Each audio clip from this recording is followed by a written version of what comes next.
Assalamualaikum warahmatullahi wabarakatuh. Jumpa kembali di channel RDS Education. Ya, pada topik kali ini pembahasan mengenai basis data ya, pertemuan kedua dengan temanya mudah banget belajar basis data relasional dan perancangan basis data. Baik, di dalam video pembahasan yang pertama saya akan bahas basis data relasional secara teori dan contoh kasusnya, dan kedua membahas perancangan basis data ya secara teori dan kasusnya. Yang ketiga, praktek langsung membuat tabel-tabel dari kasus tersebut ya dengan instruksi yang ada pada aplikasi database Exam.pb dengan instruksi MySQL. Baik, sebelum saya lanjutkan, jangan lupa selalu memberikan dukungan subscribe, like, dan komennya agar Anda selalu mendapatkan notis terbaru video dari saya. Baik, saya lanjutkan untuk slide berikut.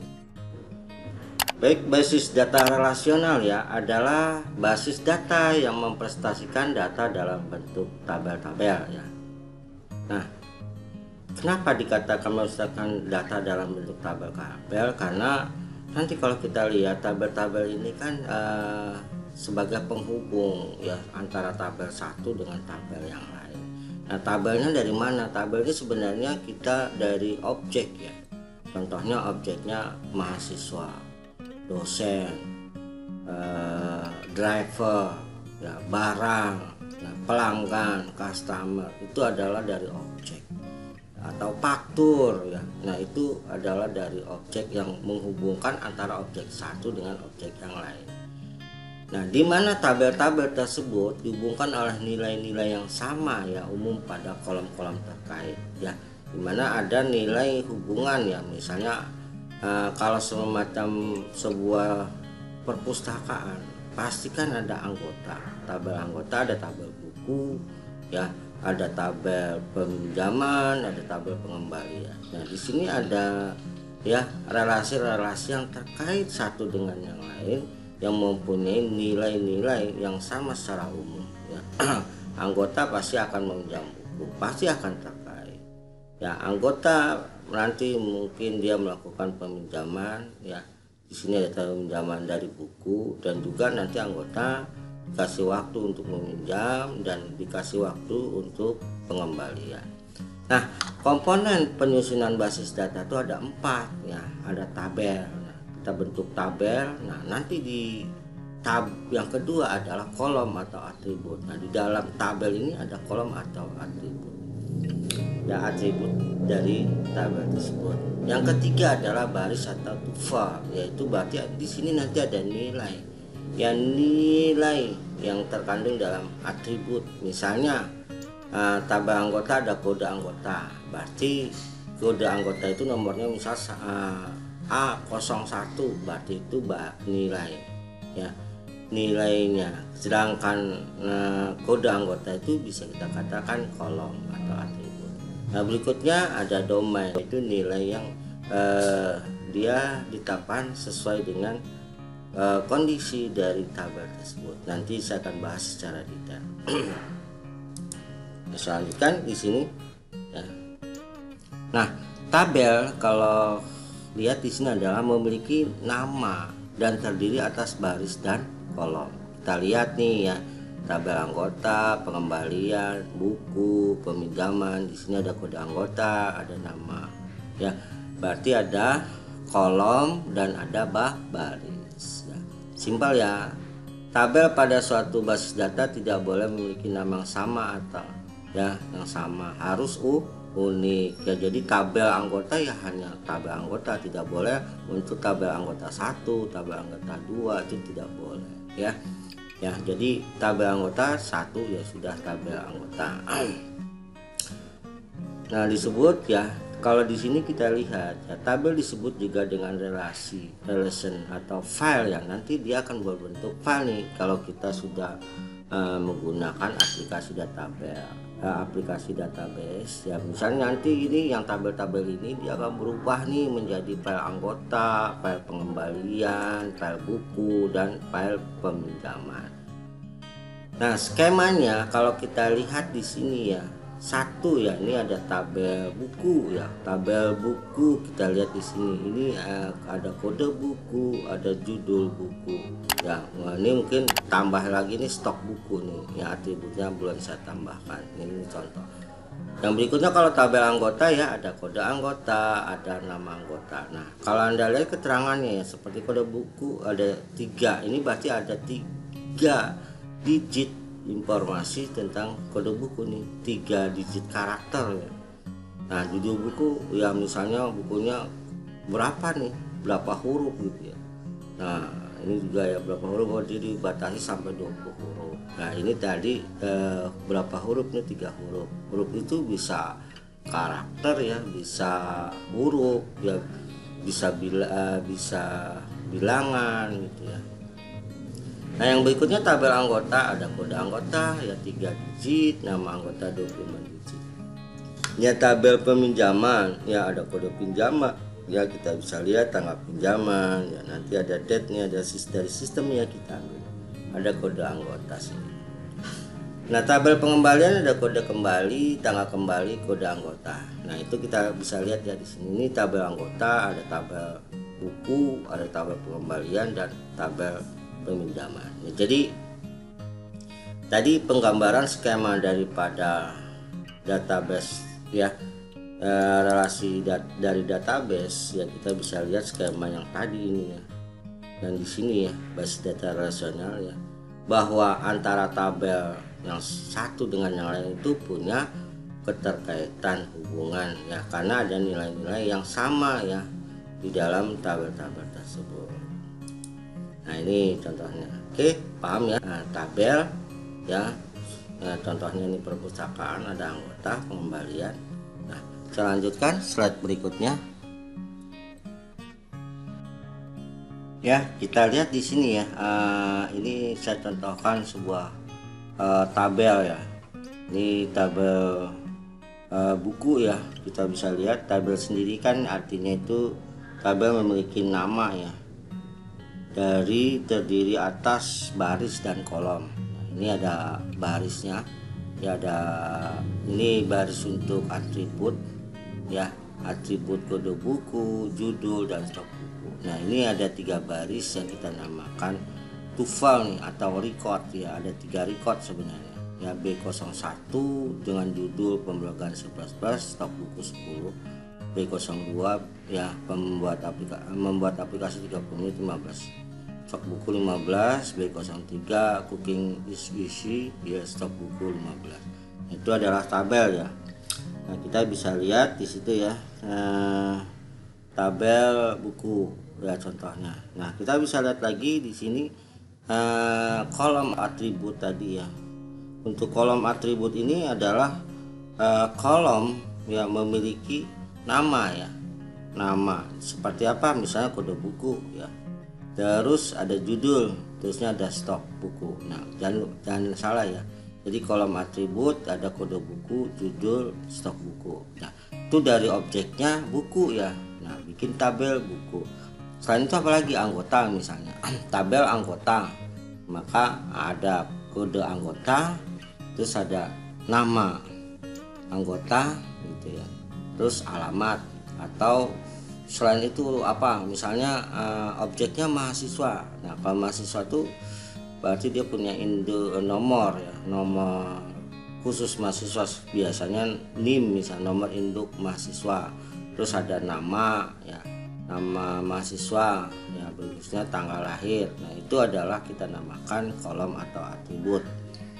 Nah, kolom yang terdapat dalam suatu tabel ya, kita lihat tidak boleh memiliki nama yang sama. Jadi misalnya tadi udah kode buku ya, ini nggak boleh nanti kode buku 1, kode buku 2. Jadi satu atribut ini sudah mewakili ya daripada nama tersebut ya, kode buku ya. Judul ya, nggak boleh ada judul 1, judul 2, judul 3 ya, jadi judul. Nah di sini nanti informasi recordnya lah yang nanti boleh lebih dari satu. Misalnya baris pertama nih tadi berarti pemrograman C++ nih, kodenya B01, B02 membuat aplikasi, B03 cooking is easy. Nah atribut stok buku ini adalah jumlah bukunya masing-masing dari jenis bukunya, yaitu kolom atau atribut. Ya paham ya sampai sini ya. Berikutnya oh iya, untuk kode di sini ya, tadi kan sudah ada atribut ya. Berikutnya ini kita namakan ini baris ya. Nah, baris-barisnya ini ya, ini ada istilahnya ini fieldnya nih. Kalau atribut tuh atau kolom kita namakan field ya. Ya kalau tabel kan file, kalau ini field ya, FIELD ya. Nah berikutnya ini adalah kita lihat nih, ini yang tadi recordnya ini baris pertama, kedua, ketiga. Yang berikutnya adalah ya, kita lihat adalah domain. Ya domain itu maksudnya apa ya? Domain ini adalah sekumpulan nilai-nilai ya yang dapat disimpan pada satu atau lebih kolom ya. Nah kita lihat sebuah domain bisa dimiliki oleh satu kolom atau lebih ya. Bisa lihat nih, di sini contohnya adalah kode buku. Kode buku ini B01 ya. Dia itu digitnya sudah ditentukan di sini 3. Jadi tidak boleh lewat daripada 4 digit ya. Ini kan di sini 3 digit ya. B01 berarti 3 digit. Nah, kalau yang tadi Anda lihat di sini saya menuliskan, nah di sini nih kode buku 3 ya. Berarti dia itu tidak boleh lewat daripada 3 ya, 3 digit. Nah ini kita namakan dia adalah domain ya. Nah jadi sebuah kolom yang hanya memiliki satu domain di sini ya. Nah kalau kita lihat, karena domain membatasi dan mengatur nilai yang dapat disimpan ya. Jadi ini kayak kode buku. Jadi dia kode buku B01, B02, B03 ini kita namakan dia adalah domain. Ini kurang N ya, domain ini kurang, domain ini kurang N ya. Ketiknya kurang, domain ya, bukan domain ya. Nah kita bisa lihat di sini ya, apabila domain membatasi dan mengatur nilai yang dapat disimpan ya, kita lihat maka disebut juga domain constraint ya. Gitu ya. Nah contohnya nih kalau kita lihat ya, kode buku ya yang terdiri dari B01, B02 dan B03 ya, tidak boleh nih lewat dari 4 digit, ini kan 3 digit. Tapi kalau judul ya, judul bukan domain ya. Kenapa? Karena judul ini kan tadi jumlah karakter maksimum berapa? 20 gitu ya, 20. Tapi boleh nggak kita ngetik judulnya panjang digitnya kurang dari 20? Boleh ya, ini boleh ya. Misalnya pemrograman C++. Yang kedua membuat aplikasi 30 menit, cooking is easy. Nah ini bukan domain. Yang domain ini yang seperti ini yang dibatasi ya. Oke, saya rasa bisa dipahami ya mengenai tadi 4 komponen tabel ya, kedua kolom atribut, baris tuple dan domain. Oke, saya lanjutkan ya untuk relational key. Key ini berarti relasi kunci ya, kunci-kunci. Maksudnya apa sih relational kunci? Nah, di dalam sebuah tabel pasti harus ada yang namanya kunci. Siapa yang kunci? Yaitu berarti atribut ya, atribut kunci ya. Nah, atribut kunci itu setiap tabel pasti ada. Kenapa? Karena sebagai identifikasi ya, satu atau sekelompok kolom yang nilainya dapat membedakan secara unik ya tuple tersebut, tuple atau dari record tersebut. Ya, kita lihat di sini ya, tabel anggota ya, ada atribut ya atau kolom kuncinya adalah kode anggota. Tabel pengembalian nih ada atribut kuncinya, ada kode kembali. Di sini juga ada dua ya, ada kode kembali dan ada kode pinjaman. Ini adalah atribut kunci. Di tabel buku itu ada kode buku sebagai atribut kunci ya. Tabel peminjaman itu ada atribut kuncinya, ada kode pinjaman, ada atribut kunci kode buku, ada atribut kunci kode anggota. Nah, paham ya sampai sini? Ya, jadi kenapa sih harus dikatakan harus ada atribut kunci? Karena untuk mengidentifikasi ya satu atau sekelompok kolom yang nilainya dapat membedakan secara unik tabel-tabel tersebut ya. Saya contoh lain misalnya.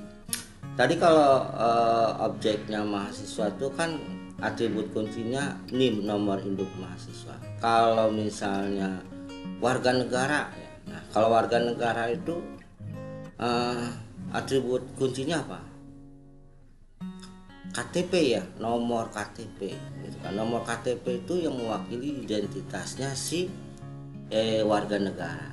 Nah, contohnya misalnya Pak, kalau misalnya objeknya tabelnya mahasiswa itu kan atribut kuncinya NIM, tapi dia kalau datanya diisi ada nomor KTP juga. Iya. Nah, nomor KTP itu tapi tidak mewakili identitas si siapa si mahasiswa.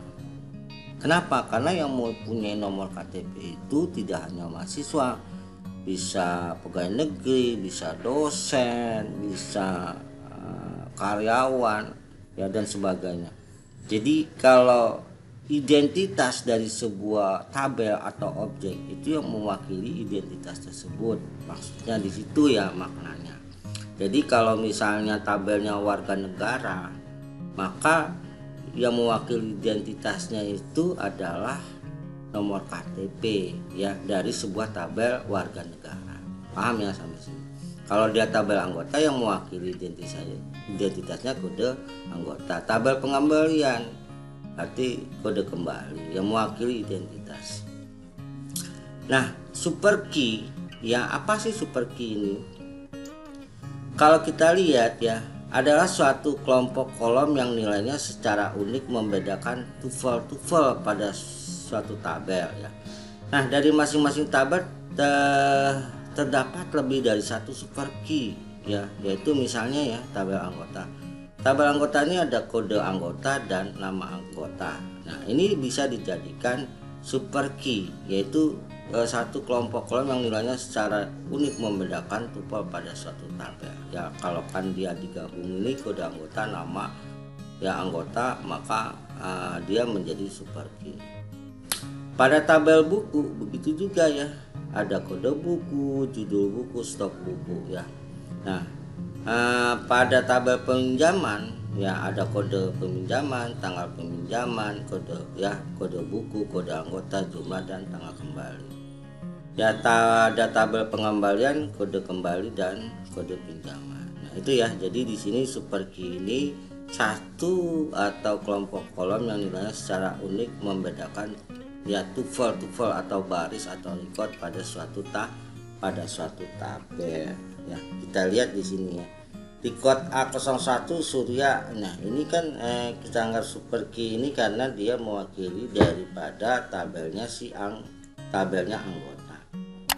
Kalau tabel pengembalian super key kode kembali kode pinjaman, ini recordnya itu adalah KM01 PJ01.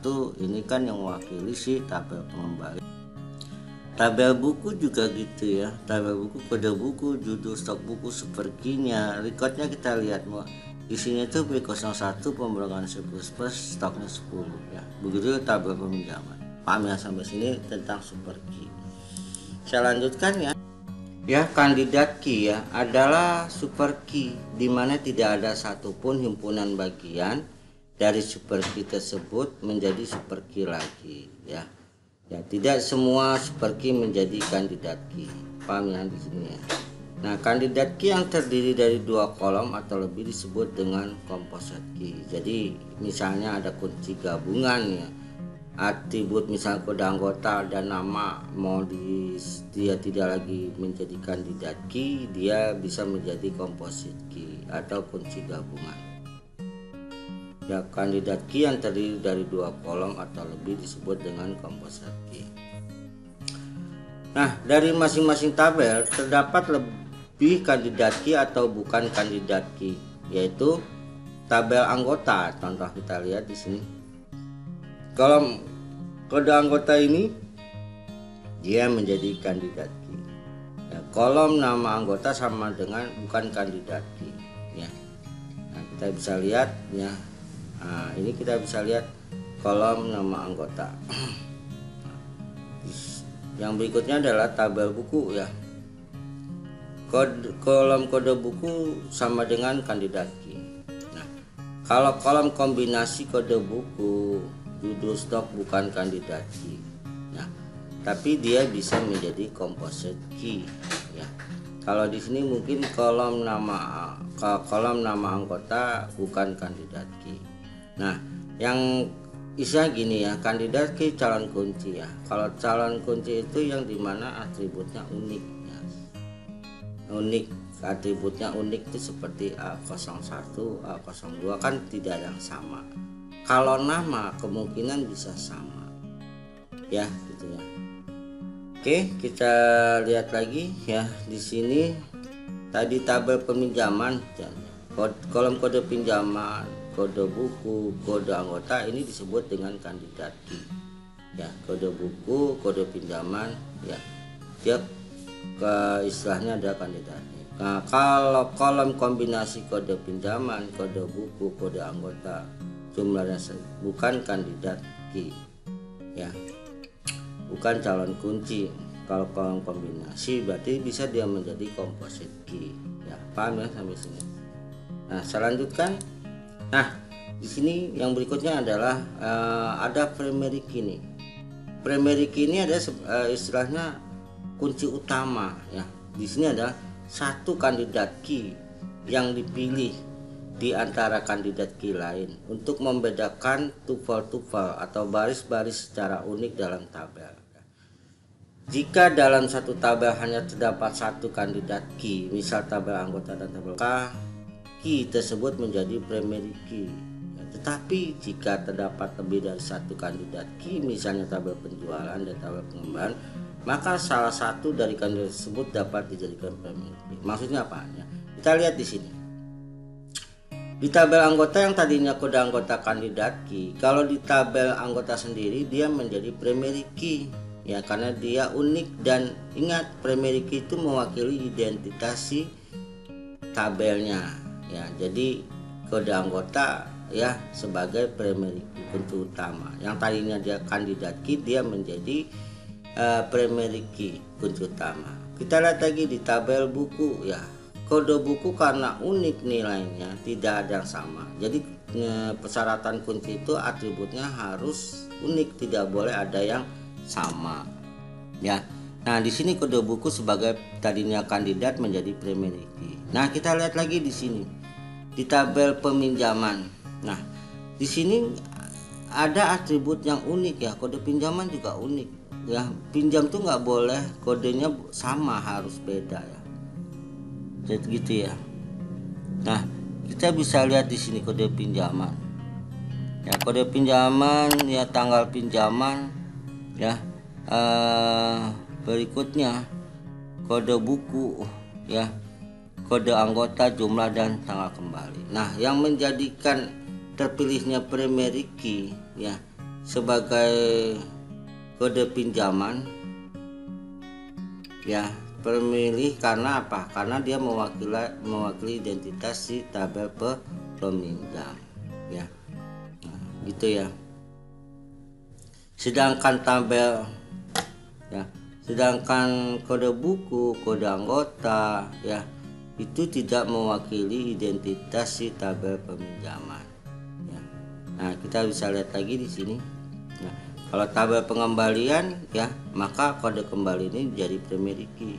Kode pinjaman ini ya tidak menjadi primary key ya, tapi tabel pengembalian menjadi primary key karena kode kembali ini mewakili identitas si pengembalian.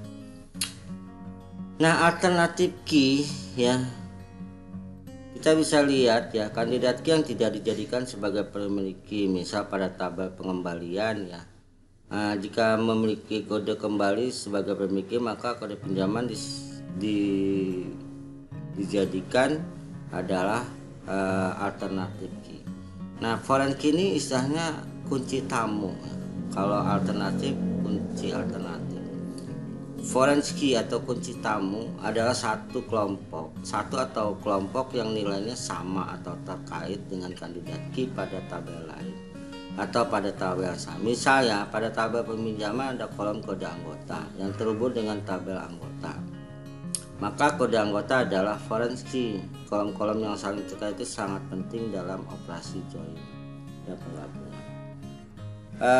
Misalnya nih ya, saya jelaskan ya, pada tabel pinjaman ada kolom kode anggota yang terhubung dengan tabel anggota. Maka kode anggota adalah foreign key. Nah, kita bisa lihat di sini.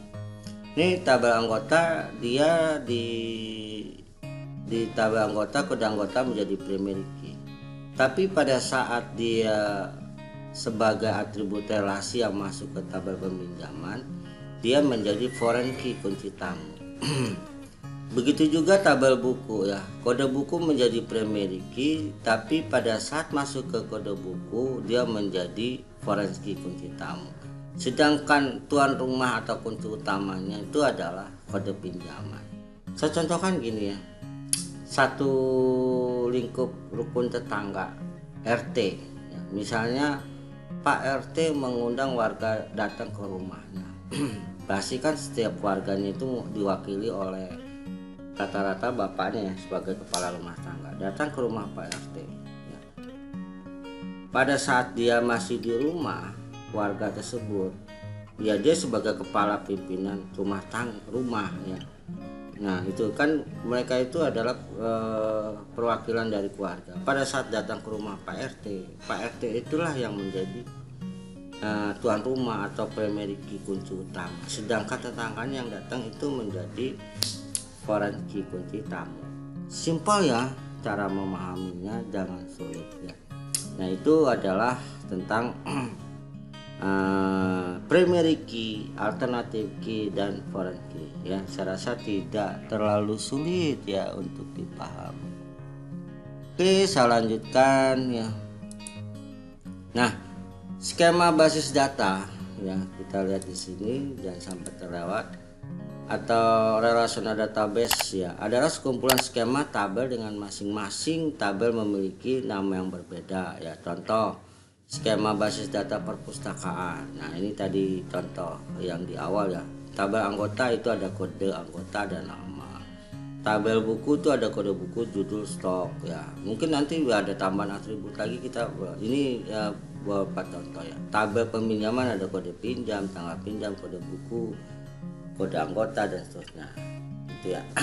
Nah di sini skema basis data relasional, database skema ya. Nah ada integrity constant, yaitu terdapat 4 konstan ya, batasan lain yang menjaga integritas data yang disimpan pada basis data. Nah di sini ada null, ada entity integrity, ada referential integrity, ada general constant. Nah kita akan bisa lihat ya 4 hal yang berhubungan dengan null, entity integrity, referential integrity, dan general constant ini bisa terlihat nih pada saat null itu apa gitu ya. Itu pada saat kita nanti slide berikutnya saya akan lanjutkan dengan praktek langsung ya, dengan menggunakan software database XAMPP MySQL. Nah fungsinya null gitu ya. Nah gitu. Saya lanjutkan untuk slide berikutnya.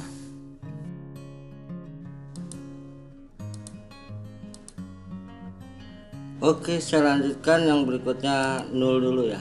Nah di sini null apa adalah nilai pada suatu kolom ya, masih belum diketahui ya, unknown. Ini berarti nilai tersebut tidak dapat ditetapkan pada kolom tersebut ya.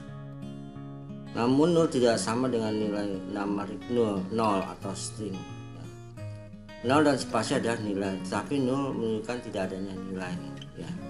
Misal dalam sebuah tabel ada data dalam sebuah tabel ada sebuah data yang belum diketahui boleh tersebut tidak berlaku untuk primary key ya, karena kolom primary key bersifat unik Jika primary key menyimpan 0, maka sifat uniknya akan hilang ya dari kolom tersebut ya, karena bisa saja beberapa tuple memiliki nilai 0. Nah, kita lihat di sini kuncinya gini, membuat tabel ya dengan software XAMPP SQL ya, yang atribut dia itu sebagai primary key ya. Di sini ada fieldnya dengan atributnya ID anggota, panjangnya 4 karakter, 0 maka dia no ya, not null.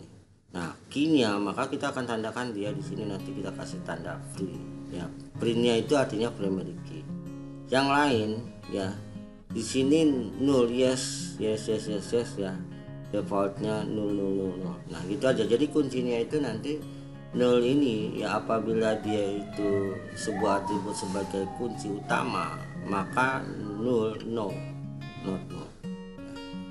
Paham ya sampai sini? Sedangkan entity integrity ini batasan atau aturan menyatakan bahwa kolom primary key tidak boleh menyimpan 0. Nah, ini benar ya. Kalau kita menyimpan, dia bukan lagi sebagai primary key ya. Nah, gitu ya. Seperti dijelaskan sebelumnya, primary key digunakan untuk mendefinisikan secara unik sebuah tabel. Betul seperti ID anggota, karena dia primary key, dia mewakili ya identitas dari si tabel yaitu anggota. Paham ya sampai sini? Nah, berikutnya adalah representasi integrity ya. Adalah batasan menyatakan jika suatu tabel memiliki kolom foreign key ya, maka nilai pada foreign key tersebut harus sesuai dengan nilai kolom kandidat key. Jika tidak demikian maka foreign key dapat dituliskan 0 ya. Nah, kita lihat di sini yang menjadi foreign key siapa aja, yaitu ID anggota, ID buku. Ini jadi foreign key kunci tamu karena ID anggota yang mewakili identitasnya si tabel anggota, ID buku yang mewakili identitasnya si tabel buku ya. Sedangkan yang menjadi primary key-nya adalah nomor pinjam. Nah, nomor pinjam karena primary key maka dia tidak boleh menyimpan 0 ya, dan di sini kita tadi dia sebagai free primary key. Sedangkan ID anggota, ID buku, tanggal pinjam dan tanggal kembali ya, dia dapat menyimpan 0 di tabelnya si pinjam ya, bukan tabelnya si buku atau anggota, tapi tabelnya si pinjam ya. Paham ya sampai sini? 0 yes, defaultnya 0. Nah, di sini ya, dua keadaan penulis 0 tidak perlu dilakukan ya. Pada saat kolom tersebut diberikan batasan tidak boleh diberikan 0 ya. Pada saat kolom tersebut juga merupakan bagian dari primary key. Nah, ini karena ID anggota, ID buku ini bukan di tabelnya masing-masing ya, maka 0 harus no. Paham ya sampai sini? Karena di tabelnya pinjam maka dia bersifat foreign key kunci tamu, ID anggota dan ID buku. Yang berikutnya adalah general constraint, adalah batasan atau aturan tambahan yang ditetapkan oleh pemakai atau administrator basis data ya, sesuai aturan batasan yang ada pada suatu organisasi ya. Nah, gitu ya. Nah, contohnya adalah peminjaman buku tidak diizinkan jika stok buku hanya 1 ya. Nah, nanti ini kelihatan nih kalau sudah kita mengisi datanya. Ini kan bentuk modis. Kalau kemarin di pertemuan pertama tuh saya bahas implementasi database-nya itu kan menggunakan 2 bahasa ya, DDL, data definisi language, yang tujuannya itu membuat struktur database-nya dulu. Nah, contohnya tampilan seperti ini. Yang kedua, nanti kita setelah membuat struktur database modis struktur, maka kita yang kedua bahasanya adalah DML, data manipulasi language.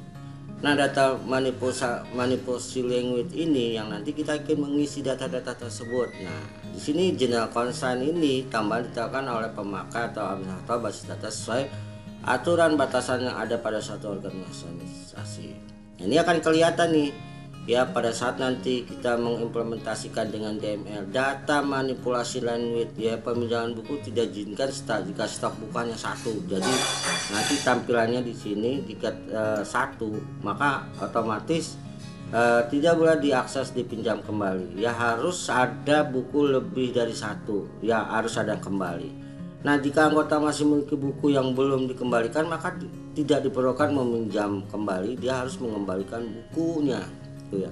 Jadi paham ya sampai sini ya referensi yang kesan. Oke, baik, saya langsung ada praktek langsung ya menyiapkan struktur tabel, yaitu dengan bahasa DDL, data definisi language ya, yang kita nanti bentuk dari contoh yang sudah saya bahas, kasusnya tentang perpustakaan.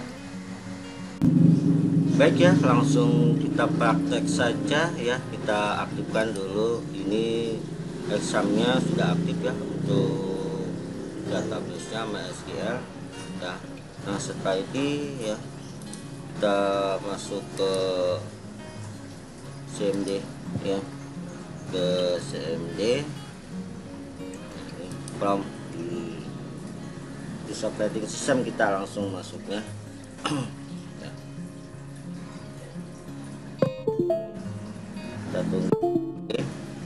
Nah ini muncul ya, muncul ini. Kita mulai saja ya. Nah, berikutnya kita lihat ya, kita langsung aja ke CD ya. CD exam, terus kita ke MySQL ya, MySQL ini. Nah, ini maka dia ke exam MySQL bin ya. Langsung kita ke MySQL ya, book ya, roots ya. Ini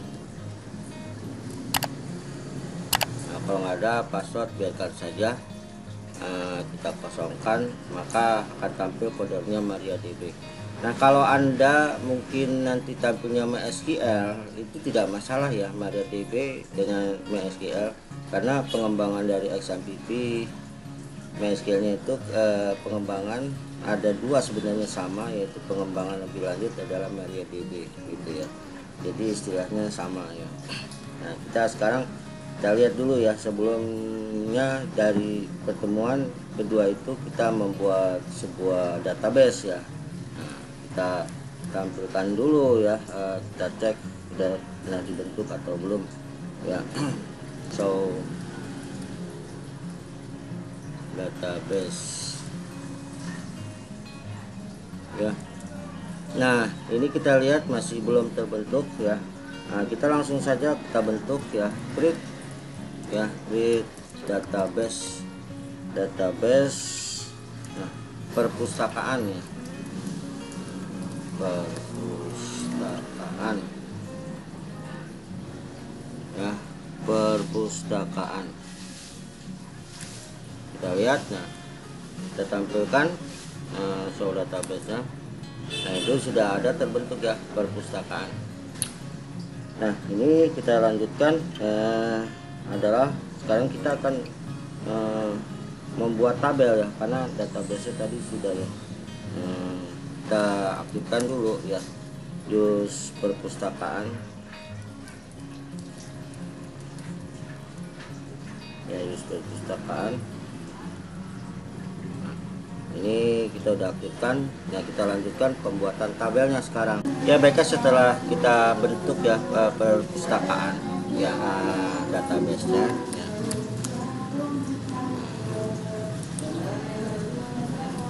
Kita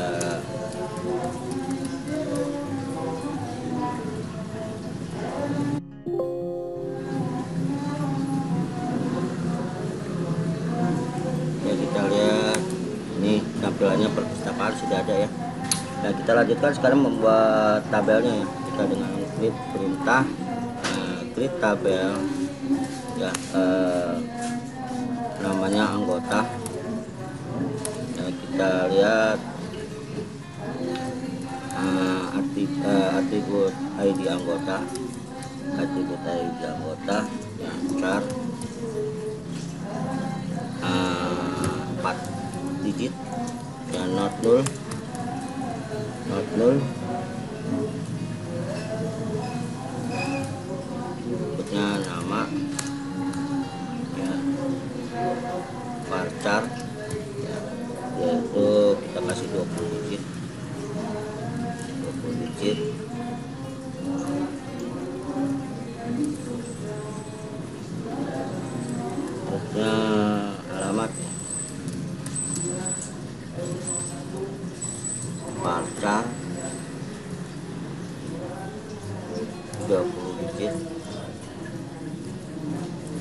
berikutnya nomor telepon,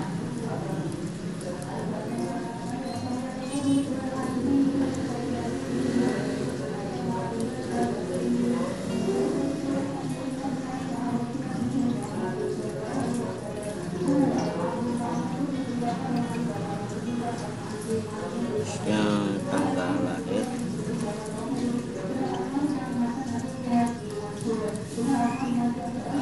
ya, ya.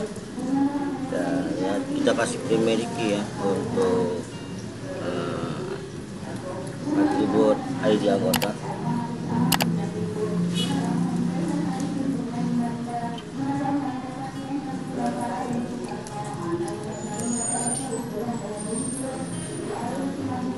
Oke,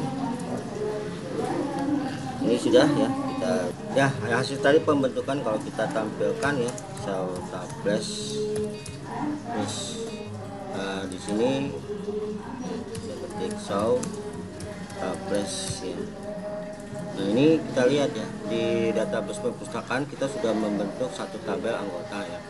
Kalau kita pengen lihat ininya, maka tinggal mau distro-nya, maka kita tinggal ketik aja descript ya anggota. Nah, ini kita lihat penjelasan yang di slide yang tadi ya, saya di sini kita lihat ya bahwa ID anggota karena dia sebagai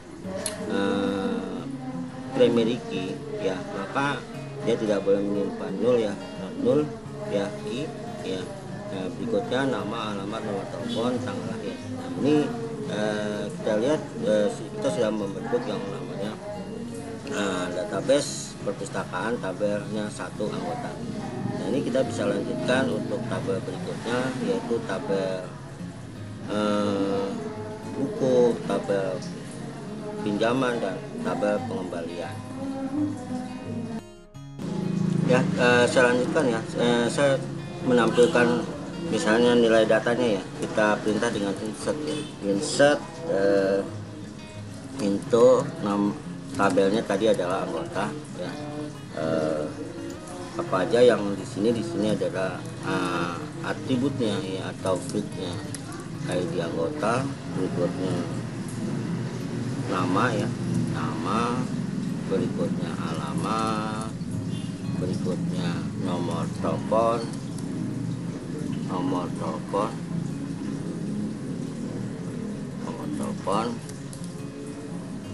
koma, berikutnya adalah tanggal lahir.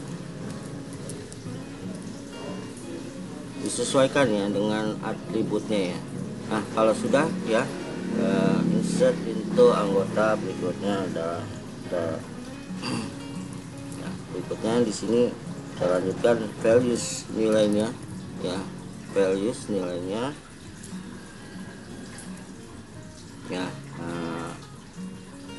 ID anggota misalnya tadi contohnya tuh kita lihat dulu ya, untuk nilai ininya misalnya tadi A01 ya, A01, berikutnya koma, nama ya, Surya,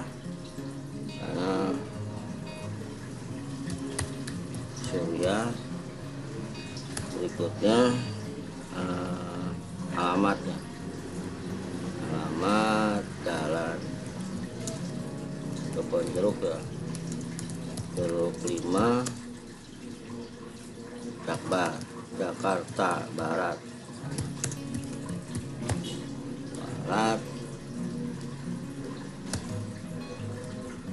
terus nomor telepon misalnya 08 ya. Kita lihat lagi ini untuk apa nih, tanggal lahir ya, misalnya lahirnya 1990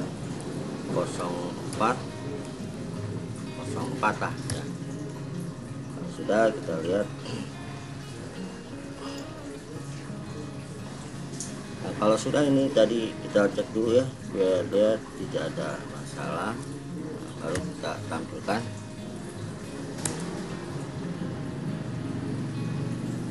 Nah, ini sudah bertambah ya 10, very oke ya, berarti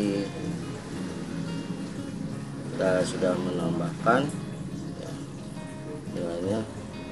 Kita coba tampilkan select ya, select bintang ya. Kita from, misalnya from tadi anggota anggota salah, jadi ketik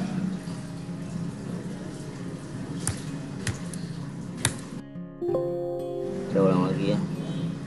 Select, ada yang salah ini.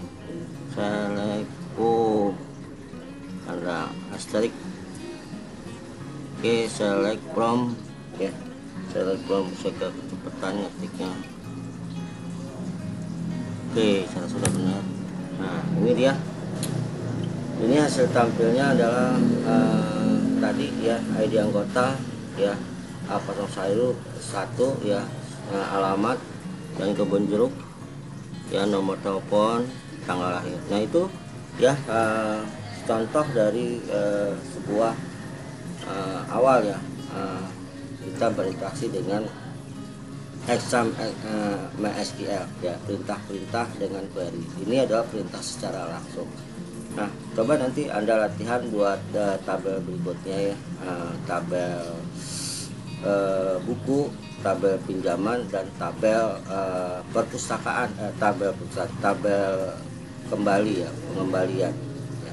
Nah, itu dicoba ya dari ini ya. Saya rasa jelas ya. Secara teori tadi saya sudah jelaskan, terus prakteknya langsung juga saya sudah buat ya, tentang database perpustakaan dan membuat satu tabel anggota. Saya rasa cukup ya untuk pembahasan kedua ini pada mata kuliah sistem basis data ya. Gampang banget ya belajar relation table. Oke, saya rasa saya cukupkan ya. Sampai jumpa di pertemuan berikutnya.